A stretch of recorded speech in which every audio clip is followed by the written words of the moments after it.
Welcome to episode 377 of the podcast. Today's question: should you visit your customers? Very straightforward answer. That depends on how you define a customer. Because, in the Nigerian context anyway, there are some people who define a customer as anyone who is making an inquiry. Someone who calls you up, hits you up over the phone, or who comes by the store and they want to make any inquiry about how much you charge, the range of services that you provide, and things of that nature. So, yes, in the Nigerian context, you're going to find people who use customer in that sense. Now, in my own opinion, I don't think that's the correct definition of the customer. And so I'm going to try and focus on what I think the real definition of a customer is. And then at a later episode, then at a later episode, maybe tomorrow, we'll look at the Nigerian definition of customer and then see whether you should invest the time in visiting people who have just come by because they are curious and they want to make an inquiry about your product or your service. So, I think that the real definition of a customer, at least a rough definition anyway, might not be the technically correct definition if you check your business books.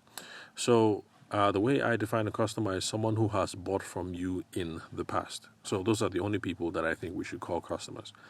Now, if you're going to be thinking about people who have bought from you in the past, then yes, I do think you should visit your customers. Because visiting someone who has made a purchase in the past is a good way to build the relationship and to get repeat business and get referrals. So that's the whole idea behind why it's a good idea to visit our customers. And then apart from repeat business and referrals, by visiting the customer and maintaining a relationship with them, you're going to be able to get valuable intel about how to improve your product or your service. So you're going to find out things about your wedding photography that didn't work, about your wedding planning that could have been done better, or your, what will I say? Your business delivery, no matter what it is, no matter in which fashion you're involved in the event and in the wedding space. So these are good reasons why it's a good idea to visit our customers. Now, do you have to visit everyone?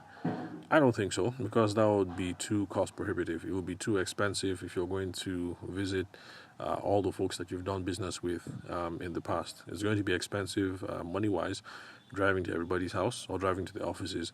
And then it's also going to be expensive in relation to the amount of time that you're going to spend. So if you spend 20 minutes driving there, you have a 20-minute chat, and then you spend 20 minutes driving back, then that's an hour that you spent in your day trying to visit the past customer.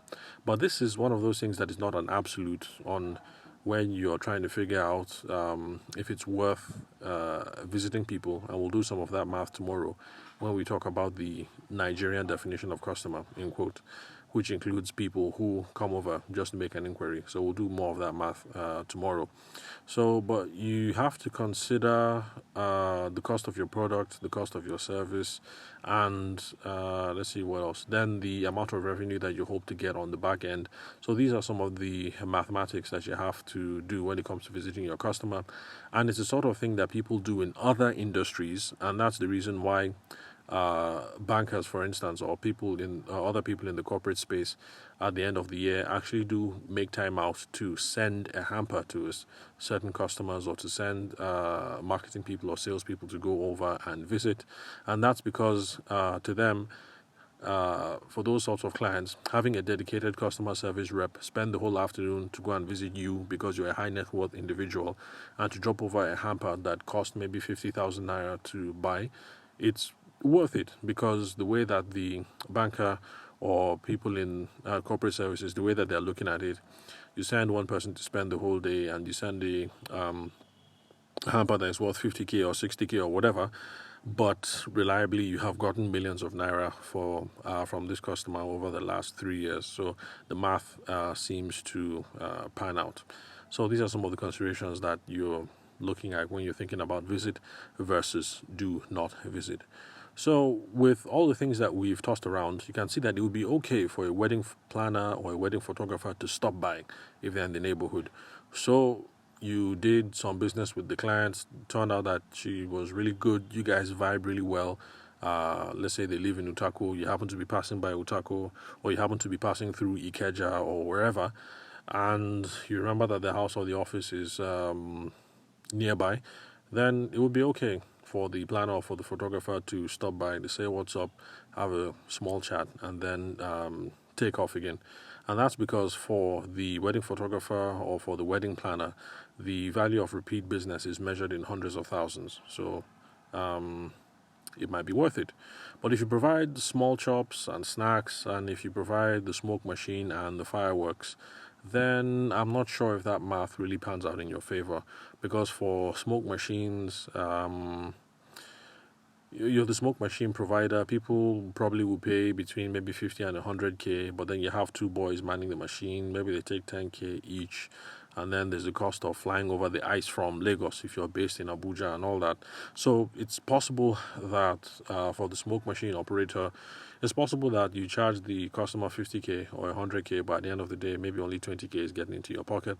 So that might not make sense if you are an event vendor and what you do is you provide pyrotechnics or the smoke machine. So that might not make sense. Now, this is me just guessing because I don't know much about the economics of firecrackers, smoke machines, fog, and all that kind of stuff. But assuming that my assumptions pan out, then it might not make sense. And then if you're a small shops or a snack provider, then that also might not make sense for you because your profits also are probably measured in the tens of thousands versus the hundreds of thousands range. Now, another question, the subset of that, does it have to be a physical visit?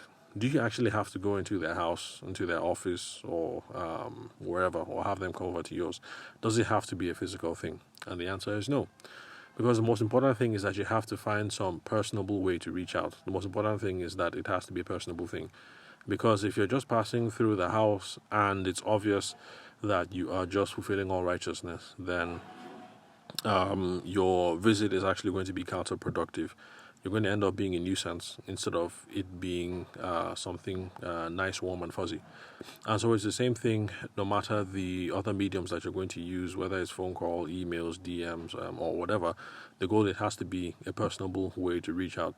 So if you're one of those people who you like your space, and one of my friends who's a wedding planner is actually one of those people, she really does love her space and she doesn't want anybody in her space, then you're looking for other personable means to reach out and to continue building the relationship.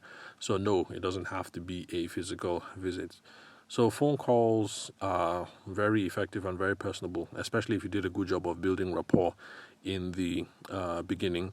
So let's say you're a wedding photographer, you didn't establish any rapport, you came in, came out, your attitude was like a civil servant, and you delivered. There's no flaw in what it is that you did, but you basically were invisible the whole time, you didn't establish any relationships. Then you trying to use phone calls to build the relationships after the fact is going to be really hard because you weren't personable in the beginning. So trying to be personable at the end is going to be a bit of a problem. So let's make sure that we build as much rapport as we can with our potential clients in the beginning before execution and delivery. And so that way, on the back end, when we're trying to improve, continue with the relationship, whether it's physical visits or phone calls, our job is going to be a lot easier. So emails and DMs can be personable as well, depending on how skilled you are.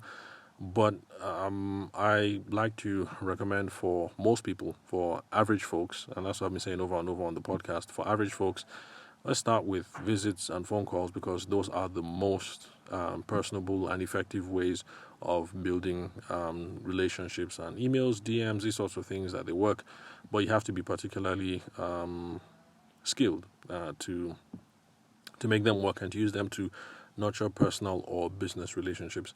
In fact, for most of you, when you hear email, you do not think of personal relationships or business relationships. You think about conveying information, just passing information back and forth, or confirming things, or sending what's that thing called? Sending attachments like the contract or whatever. So the important thing is not whether you visit or not, but is whether you have a well thought out and deliberate process for maintaining relationships with people who have bought from you in the past. So that's the most important thing I'm hoping that you guys have taken away from this conversation. So don't get caught up like all those people on the internet who spend countless hours arguing about these sorts of things, to visit versus not to visit. So to visit, yes, that would be nice. But the most important thing is, do you have a deliberate process? Have you given it some forethought about how you're going to maintain relationships with people that you've done business with in the past? And if you have a plan for doing that, then you're going to be all right. Whether the plan involves visiting or phone calls or emails or DMs or showing up to people's offices with a hamper. But like I've said earlier on in today's recording, some of these decisions are going to be based on the economics of the whole thing. So you could be a wedding vendor involved in another line of business where repeat business is measured in millions of naira, and then in that case, spending 2 or 3 hours and investing in a 50,000 naira or a 100,000 naira hamper might not be a problem. But then as you go lower down the scale to less valuable products or services. Oh, sorry, when I say less valuable, I don't mean that what you do doesn't have value. I'm speaking purely in naira terms. So in that sense, let's say you sell sweets at 20 naira a pop. That's what I mean when I say less valuable. So I'm not trying to say that there are some people who are more valuable than others. I'm just saying that some things are much more expensive than others. So as you go down the scale in value, you're now able to make that economic decision about where to invest money and where to invest the time building the relationship. So thank you very much for listening to today's recording. I'm your host, Abuja-based sales consultant and event media professional, Tavishima Ayede. Thank you very much for your time and attention, and I'll catch you guys at the next recording.